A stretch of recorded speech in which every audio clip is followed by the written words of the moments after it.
So you know who I've seen in the crosshairs constantly by the mad dogs, the rabid forces of the press?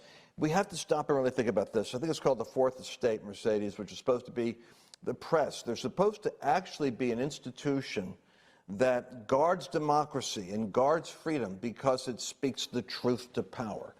What has happened is the media has been taken over and become the instrument of the Democratic Party. And this is a scary proposition because the propaganda, like a communist party, the communist line of propaganda is what you're going to get. You're going to get the socialist version of reality.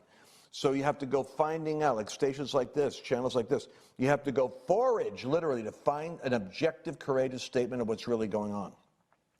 Governor DeSantis has been in the crosshairs of attacks constantly. And the reason is because Florida is growing faster than any other state. They're leaving California and New York by the droves. They're coming to Florida. Where everybody in Florida is just hoping they don't bring their politics with them. Because Florida right now is experiencing kind of a renaissance, same way Texas is coming alive.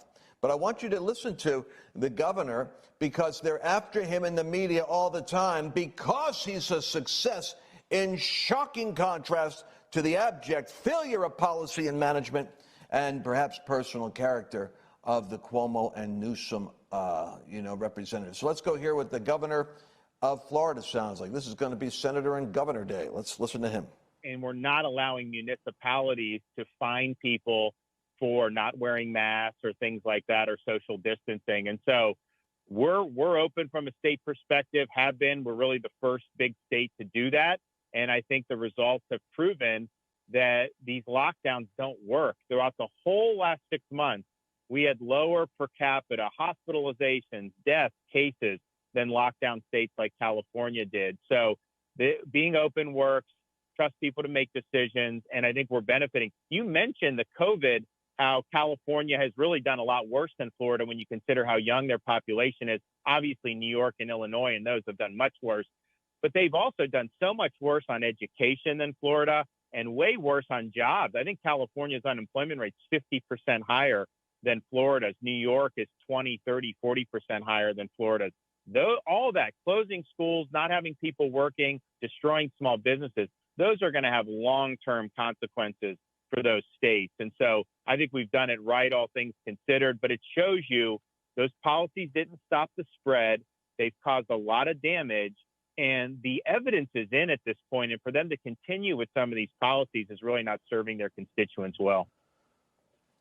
In other words, you'd have to have the IQ of a Neanderthal. Continue policies that kill your child's education, force them into depression and isolation, where your jobs are going to be 50% worse performing than the states that open up, where New York is 50% worse, 20 to 40% worse, California is 50% worse. But here's the crazy thing. Florida, which is our benchmark right now, has the oldest aggregate population in the United States because everybody knows if you want to retire, you want to go down to Boca Raton or Miami or Fort Lauderdale. I even think about it myself. I like Naples personally if I had to make a choice. But the average age is going to be like 65 over there, or the 65 is the average older age. But you have a younger demographic over there in California, but they're depriving them of school and they're depriving them of work. And so the state's going bankrupt. My point is this. We have to start to look at how the states are becoming the focal point of freedom. Did you hear what he said in the very first line? Mercedes, he said, we are not enforcing punishment in municipalities for the citizen who doesn't wear a mask. What are we talking about? We're talking about this compared to what? Compared to this kind of Nazi-like environment. The left is always throwing Nazi, Nazi, Nazi. The ironic thing is that the left is practicing the totalitarian management of people's lives just like National Socialists would do. And in California, you don't have the freedoms you've got in Texas and Florida. The evidence is out. Open up your state. It's the government loves control. That's why they're talking about elongating the agony of this. Yeah. Who else do we have on this subject? What do you want to talk about? Yeah, we also have, I think you pulled a clip of Dr. Wolf. And then the other thing I would love for you to talk about, Lance, I'm kind of like a Lance student. Lance has done like coaching, consulting, training for nearly 2 decades, 3 decades. Don't want to age you, but I'm an old man. You are. The idea of the sphere sovereignty, of what happens when government reaches into my personal life, starts regulating things in my own home and what I can do. And this, you've talked a lot about, in fact, you write about it in the book. I was trying to find the page in the chapter, but you actually put it in the book, talking about the different areas of control within all of our lives. And so I don't know if you want to talk about that too, but I do know we have the clip. I think it's Dr. Wolf. I can tell you this, and and this is just a fact. We predicted, because we're really futurists in terms of our studying, and the reason why we can do that is because we're actually people of faith, and because the Bible talks extensively about the rise and fall of nations. I recognize that the United States, in my research, was hitting a period of time where it was entering what Steve Bannon calls the fourth crucible, or the fourth turning, which is really a fourth crisis in the United States' existence. And it's happening in a biblical timeline, for those of you that are curious about this, where Israel is back in its own land, where Jerusalem is under the control of the Jewish people, and now Gentile nations, according to the Bible narrative, are experiencing shaking.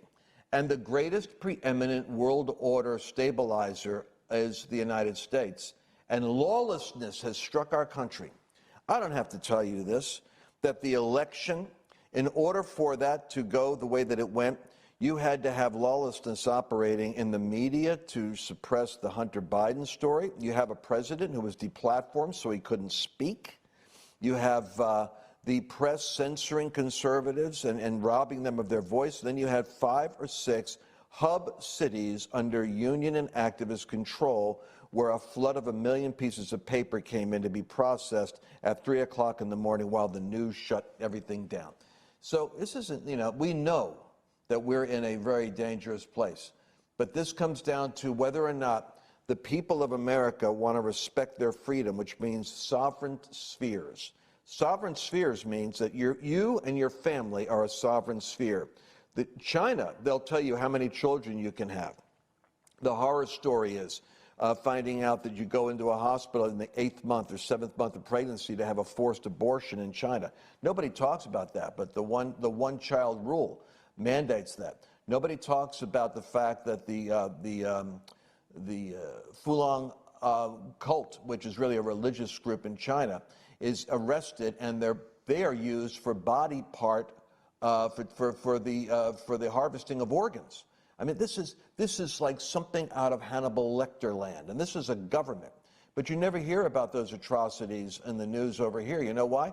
Because that China influence has gotten such a piece of the action in our economy and in Wall Street that nobody really wants to pick a fight with China. There's a 1 billion people market over there that we want to go into. So individuals in the United States are finding their sovereignty over their bodies, over their family. The vaccine is a very scary situation, because you're actually going to find yourself targeted as being harmful to the rest of the country if you're not doing what the government tells you to do with your body. And then you're seeing states individually are having to struggle for their freedom because the government wants more and more and more control. So the issue of spheres, sphere sovereignty. America is in a battle for its own existence. I talked to a leading Christian CEO this week who told me, in the arts and entertainment field, you can't talk about the name America. You can't add America to your organization. Anything that has America attached to it. This is a Christian. I was flipping out. And he's saying you got to back up from it. So you're seeing Christians backing up from patriotism, from the flag, because that spirit of Marxism, that communist spirit of government totalitarian control, is now suppressing the sovereignty of the nation itself to stand against the world order.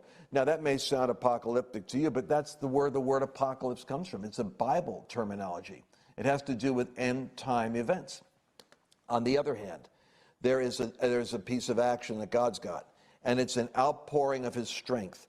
And it rises up through the populations. It rises up through awakening. It rises up, which is why you'll sometimes hear us have rabbis and pastors and different faiths affirming Judeo-Christian values.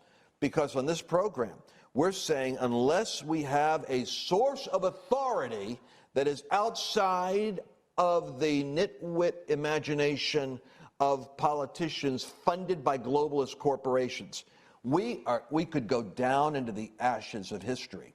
And I do not believe that is what God intends for the United States, but what you're having is an awakening of the citizens. You and I, programs like this we used to be like we just dial in and listen to what's happening. Now we're finding out we must be informed, because at a state and local level, that's where you have sovereignty still. And you can push back on the madness and secure a border for your family, and it's coming down to the states. Mercedes, that's the long and short philosophy of sovereignty. Oh, that's a great answer. Plus, you have sovereignty over your checkbook, over your, who has checkbooks anymore, over your Visa debit cards, and where you spend your money. And so I think you're right, Lance. I think that we're going to see more and more. We have to begin to exercise that authority that we all have in the different ways that we have it, and step into those places like you're talking about. Now, when we get back, I want to talk about this. We talked about the transnational corporations. Do you know that the top 10 businesses in the world are larger than 90% of the countries in the world? We're going to talk about how corporations are now going to break down your sovereignty. In your state, the businesses are at war with your freedom. We're going to talk about that when we get back. And then we're going to listen to a powerful segment with a liberal telling us some things we should be paying attention to. That's when you know you've got a problem, when liberals are educated. All right, we'll be back in a moment, and I look forward to talking to you. We're going to have your comments. We want to read them, so please make your comments known. Tell us what you're thinking. We read your comments, and we always respond. Lance Wallnau has just released his latest book, God's Chaos Code. You need to know the code. You need to know what's happening right now. There is a code in the chaos. There's a purpose in the shaking. Once you see this, it's going to give stability and strength to you. God is literally raising up an awakening generation right now. It's hidden in the code. You need to know the code. Order God's Chaos Code now at godschaoscode.com.